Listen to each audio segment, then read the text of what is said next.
उच्छिष्टेनैव वस्त्रेण न स्नायात् स कदाचन शुद्धवस्त्रेण स स्नायात् देव स्मृतिपूर्वकम। प्रिय दर्शकों नमस्कार, एक बार फिर से उपस्थित हूँ आप सबके सामने बुधवार के कार्यक्रम में बुध देव के साथ। बुध देव ने राशि परिवर्तन तो नहीं पर हाँ नक्षत्र परिवर्तन भी किया है।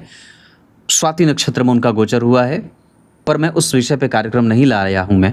मैं आपके सामने उपस्थित हूँ कि जन्म कुंडली के उस भाव विशेष से अगर बुध का संबंध बन जाए तो व्यक्ति अपने संतति का पूर्णतया लाभ प्राप्त करता है, या ये कहेंगे कि उसकी संतति उसके इच्छाओं की पूर्ति करने वाली होती है। क्योंकि बुध कोई और नहीं, अगर आप राजा हैं तो आपका बेटा राजकुमार या आपकी संतति आपका राजकुमार। आइए शुरू करते हैं आज का कार्यक्रम। कहीं नहीं जाना है, बिल्कुल बन के रहिएगा। कार्यक्रम के आरंभ में ही बात बता दूं, जो श्लोक मैंने पढ़ा है वो शिवपुराण का है, जिसका अर्थ कार्यक्रम के अंतिम हिस्से में बताऊंगा। शनिवार के दिन रात्रि 8:15 पे मैं लाइव आता हूं, आप सबको मैं वहां आमंत्रित करता हूं इसी चैनल पे रात्रि 8:15 पे, जहां आपकी कुंडली का समग्र रूप से अध्ययन करता हूं और आपके प्रश्नों का उत्तर देता हूं। सवाल ये बनता है कि जन्म कुंडली के ऐसे कौन कौन से भाव हैं जहां से विशेषतया ये जो सिद्धांत है ये आपको कौन कौन से वर्ग चार्ट पर देखने की आवश्यकता है। तो सबसे पहले अगर आपकी कुंडली में बुधदेव का संबंध जन्म कुंडली के पंचम भाव से बनता हो और साथ ही साथ आपकी जन्म कुंडली में बुध का संबंध लग्न भाव से बनता हो, और इतना ही नहीं सप्तम भाव से बनता हो, और ये सूत्र आपको लग्न चक्र के साथ साथ सप्तांशा चक्र पे भी देखना है। सप्तमांशा चक्र जहाँ से संतान के बारे में विस्तृत जानकारी प्राप्त होती है। तो अगर उस सप्तमांशा चक्र में भी लग्न में बुध बैठे हों, पंचम में बैठे हों या सप्तम में बैठे हों, जैसे होता क्या है कि हर एक ग्रह ना कोई आवश्यक नहीं है कि उस भाव के लिए बुरा है तो जीवन के प्रत्येक क्षेत्र के लिए बुरा ही होगा, ये कोई आवश्यक नहीं है।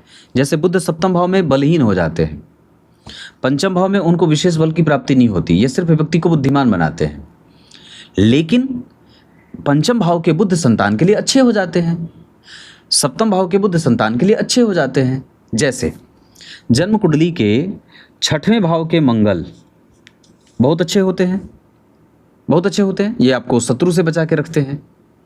परंतु उनकी एक अपनी कमजोरी भी हो जाती है कि यहाँ आपका धन अटक जाता है, तो एक फायदा हुआ तो दूसरा लाभ भी हो गया।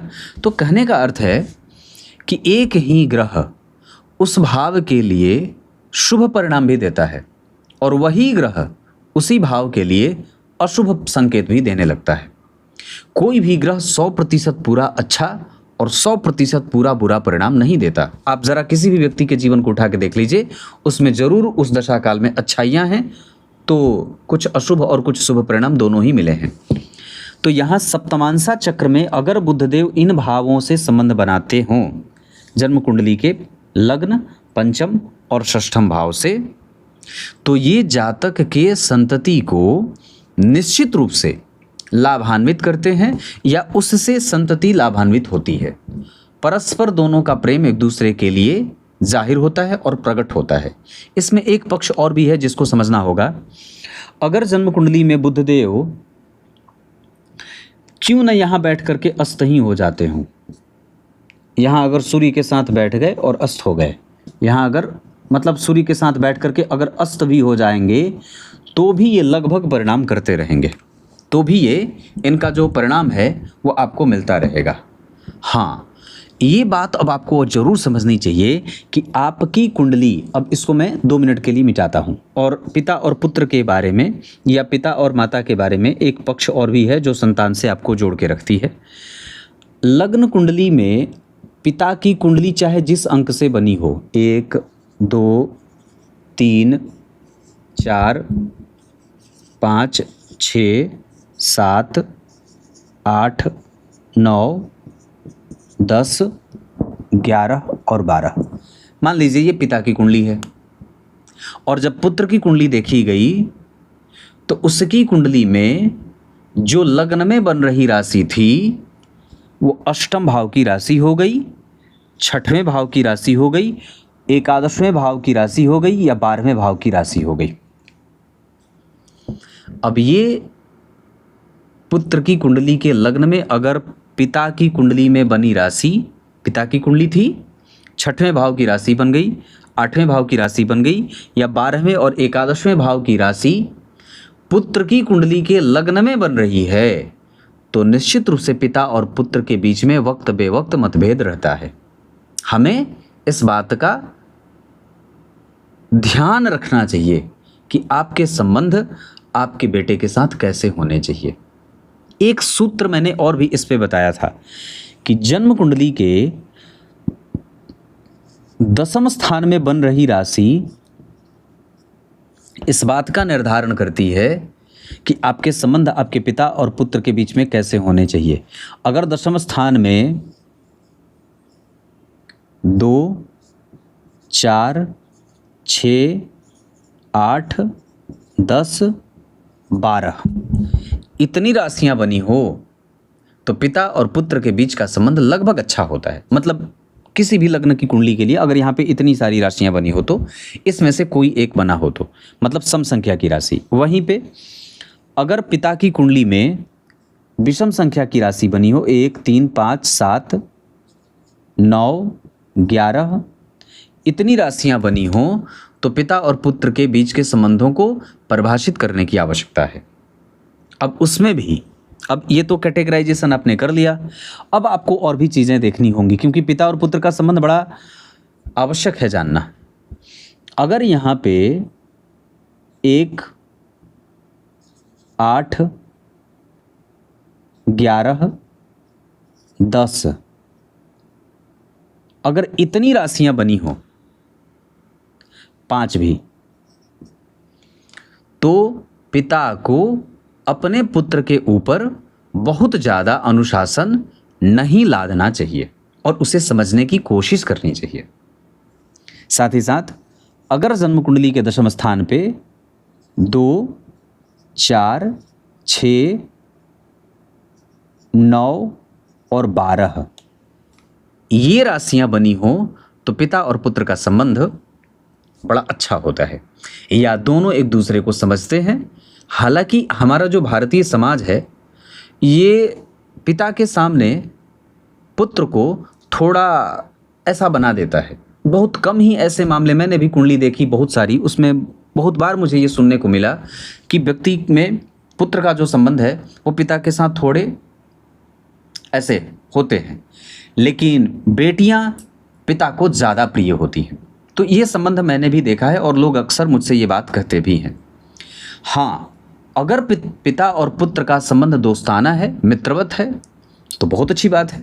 हाँ, पर एक बात ज़रूर है कि उसमें अनुशासन का तड़का लगे रहे, अनुशासन का तड़का लगा रहना चाहिए। इसके अतिरिक्त जन्म कुंडली के 10वें स्थान में अगर कोई भी ग्रह अस्त होकर के बैठा हो या जन्म कुंडली के 10वें स्थान में शनि, मंगल, राहु और केतु बैठे हों तो भी पिता और पुत्र के मतभेद समाज को पता चल जाते हैं। इस बात का भी ध्यान हमें रखना चाहिए। तो ये पुत्र से संबंधित कार्यक्रम है। और भी चीज़ें जो मैं समझा देता हूँ। जन्म कुंडली के अगर चतुर्थ भाव पे सूर्य भी बैठे हों और चंद्रमा भी बैठे हों, साथ ही साथ मंगल भी बैठे हों या तो राहु बैठे हों, या तो सूर्य चंद्रमा या तो मंगल राहु, या तो सूर्य और शनि दोनों बैठे हों, या तो फिर चंद्रमा और शनि दोनों एक साथ बैठे हों, युति की बात कर रहा हूं, तो ये संबंध माता के और पिता के, मतलब माता और पत्नी, माता और पति जो हैं, मतलब जातक की कुंडली की बात अगर हो रही है, अगर ये जातक की कुंडली हो और ऐसे ग्रह बैठे हों तो माता और पिता के बीच में मतभेद रहता है। जैसे अगर मान लीजिए मेरी कुंडली में सूर्य और चंद्रमा यहाँ बैठ जाएं, या मंगल या राहु बैठ जाएं, या सूर्य और शनि बैठ जाएं, या चंद्रमा और शनि बैठ जाएं, तो ऐसा संभव है कि मेरे पिता और मेरी माता के बीच में मतभेद दिखेंगे। क्लियर है? अब उसमें एक बात और भी है, जो पिता और बच्चों को लेकर के एक सूत्र और भी है जो याद आगे बता देता हूँ। यहाँ अगर जन्म कुंडली में शनि बैठे हों या मंगल बैठे हों या दोनों युति में बैठे हों, या तो मंगल बैठे हों या तो राहु बैठे हों, या तो चंद्रमा बैठे हों और शनि बैठे हों, या तो सूर्य बैठे हों या राहु दोनों एक साथ बैठे हों, तो ये संबंध पिता और पुत्र को कमजोरी में लेके जाता है, या ये युति पिता और पुत्र के बीच मतभेद देता है, या कई बार पिता की आयु को कमजोर करता है। क्लियर है? अब कार्यक्रम के आरंभ में मैंने जो श्लोक पढ़ा था उसका अर्थ बता देता हूं, जो बड़ा ही विस्तृत है, जिसका हमारे दैनिक जीवन से बड़ा ही मेल है। रात भर जिस वस्त्र को पहन करके आप सोए हैं उस कपड़े पे कभी भी स्नान नहीं करना चाहिए। जो आपने रात भर पहना है, जिस कपड़े को पहन करके आप रात भर सोए हैं, उसी कपड़े को पहन करके सुबह स्नान नहीं करना चाहिए। सुबह उस कपड़े को पहन करके आप तभी स्नान करिए जब वो कम से कम धुला हुआ हो। मतलब सुबह गए और जब नहाने गए, स्नान करने गए, तो उसको धो दिया और उसके बाद फिर उसको पहन करके नहा लिया। इसके साथ साथ कभी भी गलत, गंदे और मैले कुचैले कपड़े पहन करके भी स्नान नहीं करना चाहिए। कई बार होता है, हम लोग क्या करते हैं, जो कपड़ा गंदा होता है उसी पर स्नान कर देते हैं। इससे जल के देवता वरुण देव का अपमान होता है। साथ ही साथ चाहे पुरुष हो चाहे स्त्री, दोनों में से किसी को भी बिना वस्त्र के स्नान नहीं करना चाहिए। बिना वस्त्र के स्नान नहीं करना चाहिए। हमेशा कपड़े पहन करके ही और साफ कपड़े पहन करके ही स्नान करना चाहिए। इससे व्यक्ति के जीवन में धन और संपदा भी बनी रहती है। तब तक के लिए बहुत बहुत नमस्कार।